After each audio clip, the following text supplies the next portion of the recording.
The Joe Rogan Experience. Nothing can ever stop me because I'm a comic, right? Right. Nothing can stop us. Nothing. Because we have some fucking weird DNA bend that we just have to get the fucking last laugh, right? We have to get the laugh. And so I have to. I'm just glad you're back to stand-up, too. I'm really, really excited about that. I don't know about that. It wasn't sparking joy, as that woman says. She says, if you're doing anything in your life that is not sparking joy, then fuck it. Who said that? That lady that tells you to throw out your clothes that don't spark joy. Oh, is she like a minimalist lady? I don't know. She's on the internet. Oh, okay. She's really helped me because I'm a hoarder. Yeah, me too a little bit. Are you ya? can see, tell by this desk. I got a lot of knickknacks and stuff that I save. Yeah.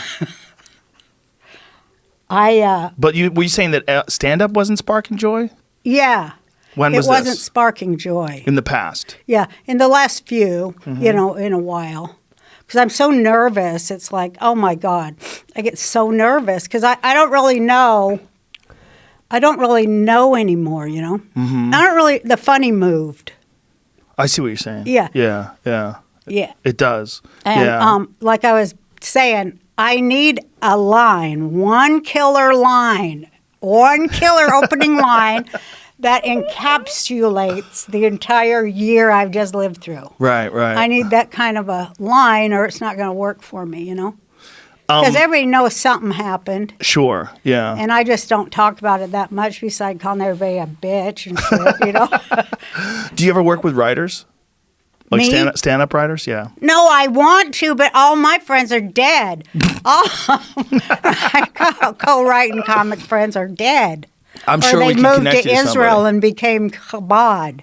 You know who would be great? Who? Tony Hinchcliffe. Who's that? Is that? He's hilarious. How old? He's a great comic. He's 36. Oh, that's a good age. Yeah, 35, 36. That's a good age. He's really funny. Really? And He sees things weird? Fantastic joke writer, and he writes great. for roasts all the time. He's a roasts big are roast the best writer. Jokes. Yeah, I yeah. love roast jokes. Yeah, I would love to connect you with him. I would love that and help if you would. Coalesce your thoughts. The comics are the comics that like me. You know, push this mic up to you. Get it a little closer to you. Oh. There we go. The comics that like me. Everybody likes you. Well, I know that. Comics do. Yeah, the comics. Well, some don't like me. Well, they're silly. Yeah, well, some's bitches, and they're looking for a fucking smackdown. I say this and every believe me, when the podcast. day comes, they will get their fucking smackdown from me, Joe. I believe and you. it will not be like no smackdown they've ever had before in their privileged fucking little lives. This will be you're going to raise your kids on welfare when I'm done with your ass. Whoa. Kind of thing, because I was raised on welfare. I was as well. Were you? Yeah, well, until we were like 13, 14. Mm-hmm. Yeah. Did you get the government cheese? We did. We didn't get the government cheese. No. Hey, my dad used to take that whole 5-pound brick of cheese. You know, my dad was the greatest comic. Really? Yeah, but crazy, like never knowing when to stop because it stops being funny at a certain point. Right. But keep pushing it till somebody slaps you down. Like, yeah. It's that DNA thing that comics have. It's bad. It is bad. Like my friend Sue Mengers, remember her, Joe? Sue Mengers, I do know the name. Yeah. Well, she was on that Kinder, whatever it was, where they moved these Jewish children from Germany to England. Kinder Sport or something. Mm-hmm. And, to save them. And she was one of those. And her dad was a comic in Germany. And it's just so weird how things go round and round, and we'll get to what we're going to talk about today. But her dad was a comic in Germany, real funny, real popular. And Hitler came and took over, and he kept on telling the jokes. He was telling the jokes wherever he went, every little club, doing the jokes. And he was warned, don't, switch up your joke, man. If you want to keep working, switch that joke up to be, not what you're saying. And he wouldn't do it. And she said he even got louder, and he was arrested and, of course, murdered in Auschwitz. But she lived.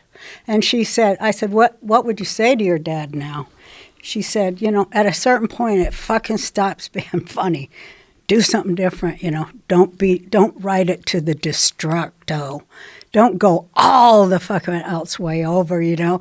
Try to stay in the middle. Don't destruct yourself for comedy. Isn't that the problem with some comics though? Like we don't really know where the line is until you cross it, and then you go, "Oh, I fucked up. I crossed the line." But you're just trying to be funny, and that's something that I think that non-comics don't really understand. When a comic fucks up, makes a mistake, they're just trying to be funny. They're not trying to be mean, and they just missed. They missed, and it happens all the time because you're creating, you know, you're ad-libbing, you're basically improvising, and that's a lot of what comedy is improvising a line and trying to say something, and in the moment you might think it's funny, but if you had more time to think about it, you might have said, oh, I shouldn't say it that way, people are gonna get it wrong, or maybe I should recorrect myself, but that's when you start being not funny, because self-censorship, that's how they want us to be.